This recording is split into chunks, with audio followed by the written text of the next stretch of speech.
हाय दोस्तों, हम लोग पढ़ रहे थे पाचन तंत्र। पाचन तंत्र में हम लोगों ने कुछ पढ़ा था। हम लोगों ने पढ़ा था, उसमें पढ़े थे कि पाचन तंत्र क्या है, पाचन तंत्र कितने प्रकार के होते हैं। फिर हम लोगों ने पढ़ा था लार ग्रंथि क्या क्या होती है। फिर उसके बाद में हमने पढ़ा था दांत कितने प्रकार के होते हैं। फिर हम लोगों ने पढ़ा था आमाशय, पढ़ा था ग्रास नदी पढ़ा था। फिर उसके बाद में हम थोड़ा बहुत बताए थे कि छोटी आंत क्या होती है, छोटी आंत कितने प्रकार की होती है, बड़ी आंत क्या होती है, अपेंडिक्स क्या होता है, रेक्टम क्या होता है, ये सारी चीजें हम आपको बताए थे। तो चलिए दोस्तों, आज हम स्टार्ट करते हैं जहाँ से कल वाले वीडियो तक हम लोग पढ़े थे, आज वहाँ तक उससे आगे पढ़ते हैं। तो दोस्तों, हम लोगों ने क्या पढ़ा था कि जो ये हमारा मुंह है यानी कि बक्कल कैविटी से खाना हम दांत से कूटते हैं, उसको फिर चिरते हैं, फाड़ते हैं, फिर वो खाना कहाँ जाता है, हमारे लार में मिल जाता है। और लार में मिलने के बाद क्या होता है दोस्तों कि ये हम लोग उसको ग्रास नली के माध्यम से वो हमारे आमाशय के अंदर चला आता है। और मैंने बताया था कि आमाशय, ये हमारा आमाशय का फिगर है। फिर यहाँ पे आता है छोटी आंत। और मैंने आपको बताया थे कि जो आमाशय होता है, आमाशय का एक पार्ट होता है कार्डियक। कार्डियक के अंदर पाया जाता है HCl, जिसको हम लोग बोलते हैं हाइड्रोक्लोरिक एसिड। और इसकी जो आंतरिक दीवारें बनी होती है म्यूकोसा नाम की परत से बनी होती है, जिससे क्या होता है कि जो दीवारें म्यूकोसा होती है वो हल्का हल्के छाड़ छोड़ते रहते हैं, ताकि जो हमारा अमल है, ये अमल उसको छेद ना पाए, नहीं तो दिक्कत हो जाएगा, आंत में छेद हो जाएगा दोस्तों। और ये जो हमारा तीसरा वाला पार्ट है, इसको हम लोग बोलते हैं फंडिंग। फंडिंग में क्या होता है कि एक रूंजी के नुमा संरचना होती है, ये कांटे की नुमा एक प्रकार से क्या होती है, संरचना होती है। इसको हम लोग बोलते हैं रूंजी। यही क्या करता है, हमारे खाना इसी में आके फंस जाता है, और फंस जाता है तो खाना 4 घंटे तक इसी आमाशय में ज्यादा से ज्यादा समय खाना इसी पार्ट में बिताता है दोस्तों। फिर उसके बाद आपका आता था पाइलोरिक। पाइलोरिक में क्या होता था कि पाइलोरिक में यहाँ पर छोटे छोटे ग्लैंड पाए जाते थे। यहाँ पे छोटे छोटे ग्लैंड पाए जाते हैं, जिसको हम लोग बोलते हैं जठर रस बोलते हैं। और इसको हिंदी अंग्रेजी में बोलते हैं हम लोग गैस्ट्रिक ग्लैंड बोला जाता है। इसको इंग्लिश में दोस्तों हम लोग बोलते हैं गैस्ट्रिक ग्लैंड बोला जाता है। गैस्ट्रिक ग्लैंड क्या चीज है? गैस्ट्रिक ग्लैंड से दोस्तों दो निकलता है एंजाइम। हमारे गैस्ट्रिक ग्लैंड से 2 प्रकार से निकलता है एंजाइम, जिसको हम लोग बोलते हैं रेनिन और पेप्सिन। रेनिन का काम है दोस्तों कि ये क्या करता है, दूध को दही में बदल देता है। उसके बाद आपका आता है पेप्सिन। पेप्सिन का दोस्तों काम क्या है कि जैसे ये है प्रोटीन, तो प्रोटीन को बदल देता है पेप्टोन में दोस्तों। यहाँ तक हम लोगों ने सीख लिया था। अब उसके बाद हम लोग देखते हैं छोटी आंत दोस्तों। लेकिन जैसे हम भोजन हमारा कहाँ है, आमाशय में है, तो हमारा भोजन क्या है, अम्लीय है। भोजन हमारा दोस्तों क्या है, अम्लीय। और हमारा जो छोटी आंत कहता है, ये वाला भाग छोटी आंत कहता है कि हमें अम्लीय भोजन नहीं चाहिए। तब दोस्तों क्या होगा, यही जो हमारा जो छोटी आंत है, छोटी आंत कहता है कि हमें अब अम्लीय भोजन चाहिए ही नहीं, और हमारा भोजन अम्लीय हो गया है क्योंकि यहाँ पर हाइड्रोक्लोरिक एसिड मिल गया है। तब दोस्तों क्या होगा, इस प्रकार जगह पे यहाँ आपका होता है लीवर। यहाँ आपका आता है लीवर, मदद करता है। यहाँ लीवर आगे करता है, मदद करता है। और लीवर के नीचे से ये होता है गॉल ब्लैडर, इसको हम लोग बोलते हैं पित्ताशय। क्या होता है, पित्ताशय बोलते हैं। और ये एक डक्ट होता है, नली, यही पर क्या होता है, मिला हुआ है। क्या है, लीवर है। लीवर का काम लीवर है। लीवर का काम क्या होता है, यह सबसे बड़ी ग्रंथि होती है। जो लीवर है यह सबसे बड़ी ग्रंथि होती है। इसका भार लगभग 1.5 kg का होता है। जो लीवर का हमारा जो वेट होता है वो 1.5 kg का होता है। अब और दोस्तों ये क्या करता है कि अपने क्षतिग्रस्त हिस्सों का पुनर्निर्माण कर लेता है।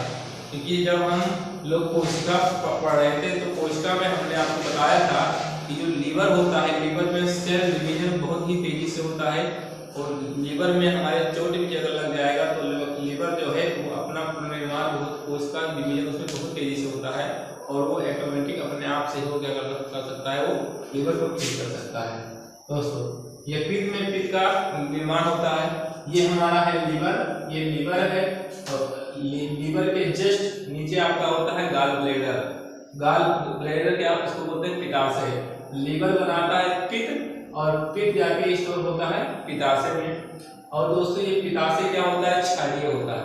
जो पित्ताशय हमारा क्या होता है, ये क्षारीय होता है।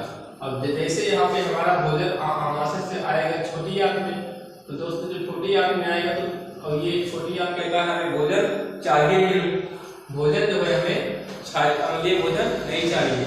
तब यहाँ से तुरंत आ जाएगा पित्त और जैसे आएगा तो ये छोटी आंत में जाने से पहले पित्त मिल जाएगा तो हमारा भोजन क्या हो जाएगा, क्षारीय हो जाएगा। फिर हमारा छोटी आंत में चला जाएगा दोस्तों, भोजन हमारा क्या हो जाएगा, क्षारीय हो जाएगा। लेकिन दोस्तों यहाँ पे हमारे छोटी आंत के इस पॉइंट में, छोटी आंत के हमारे इस पॉइंट पे यहाँ पर कुछ छोटे छोटे ग्रंथि पाई जाती हैं। छोटे छोटे क्या पाई जाती हैं, ग्रंथियां पाई जाती हैं। और इस ग्रंथियों से निकलता है एंजाइम, जिसको हम लोग बोलते हैं कोलेसिस्टोकाइनिन।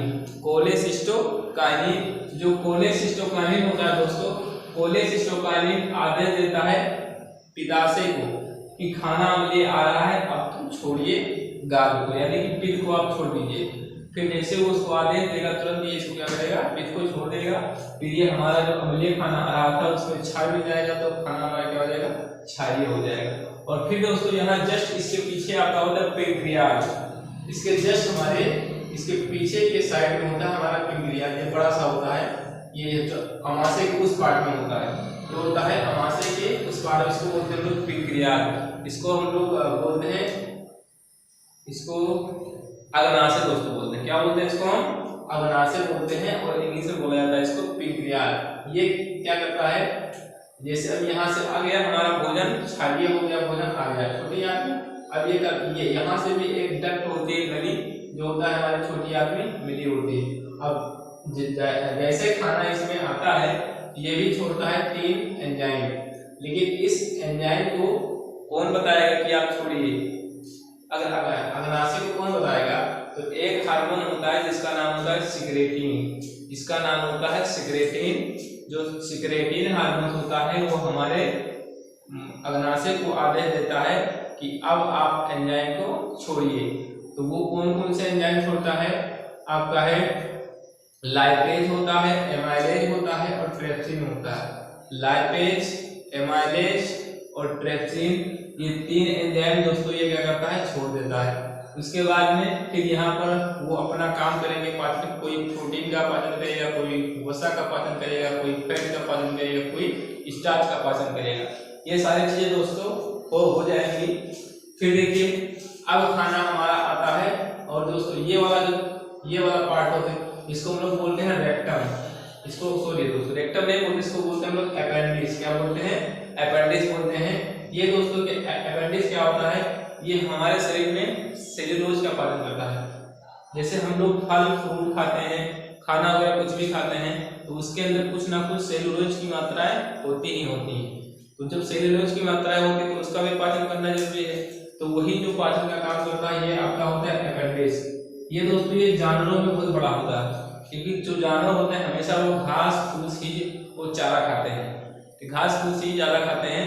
तो उसके अंदर मतलब उसको सेल्यूलोज का पाचन करने के लिए बहुत बड़ी चाहिए अपेंडिक्स। तो ये जो दोस्तों होता है अपेंडिक्स, ये जानवर में बहुत ही बड़े मात्रा में पाए जाते हैं दोस्तों। फिर उसके बाद में अब यहाँ से हमारा अपेंडिक्स से स्टार्ट होता है हमारा बड़ी आंत।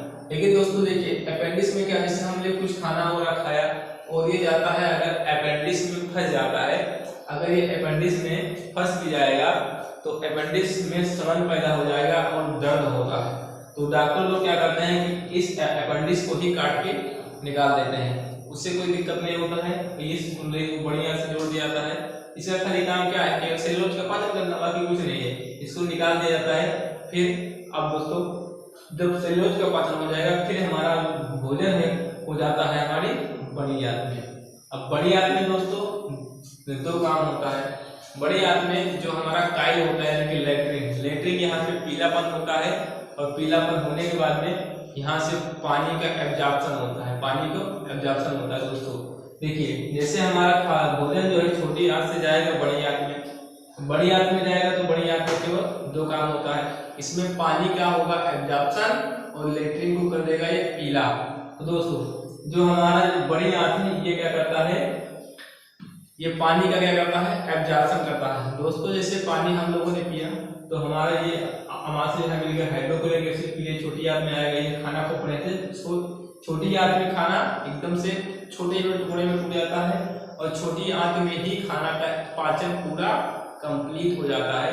फिर ये जाता है कुछ बचे कुचे होते हैं जैसे आपका सेलुलोज हो गया तो ये आके इसको अपेंडिक्स इसका पाचन कर देता है, उसके बाद में चला जाता है बड़ी आंत में। बड़ी आंत में दोस्तों क्या होता है, बड़ी आंत में इसमें पानी का एब्जॉर्प्शन होता है। देखिए दोस्तों अगर बड़ी आंत में पानी का एब्जॉर्प्शन नहीं होगा तो हमें हो जाएगा लूज मोशन। क्या हो जाता है, हमें लूज मोशन हो जाता है, यानी कि जो हमारा काइल है वो पानी यानी कि पतला हो जाता है, इसकी हम लोग इस बीमारी में लोग बोलते हैं लूज मोशन।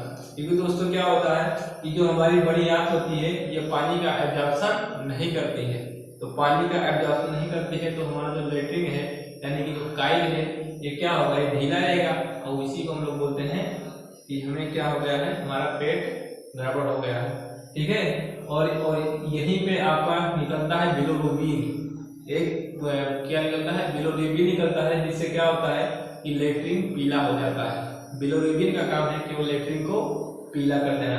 अब दोस्तों फिर ये जब हम सबसे नीचे आएंगे फिर इसके बाद में आपका यहाँ पे आता है एक भाग होता है रेक्टम। क्या होता है, रेक्टम होता है, और इसके जस्ट रेक्टम के नीचे एक भाग हम लोग बोलते हैं एनस, इसको हम लोग बोलते हैं एनस, इसको दोस्तों बोला जाता है एनस। ये जो होता है रेक्टम पार्ट, रेक्टम पार्ट में क्या होता है, जो पूरा काइल है काइल आके यहीं पर हो जाता है इकट्ठा, काइल यहीं पर इकट्ठा हो जाता है। और दोस्तों जब यहाँ पे क्या होता है कि यहाँ ये जो आपका रेक्टम है, रेक्टम में क्या होता है कि जब लेटरिन ज़्यादा दिन तक ज़्यादा समय तक या ज़्यादा समय तक लेटरिन यहाँ पर रहेगा तो यहाँ पे सड़न पैदा होने लगता है।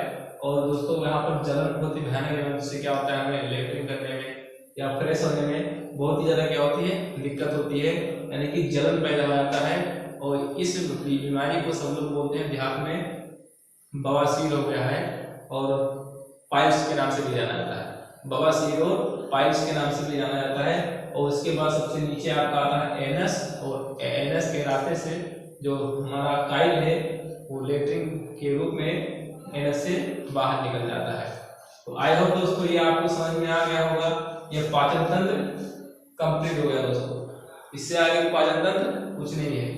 दोस्तों देखिए हमने क्या बताया है कि जो यकृत है यह सबसे लंबी ग्रंथि होती है, जो यकृत होती है हमारे पूरे बॉडी सिस्टम में सबसे बड़ी ये ग्रंथि होती है। इसका भार लगभग 1.5 kg होता है, ये अपने क्षतिग्रस्त हिस्सों का पुनर्निर्माण कर देती है।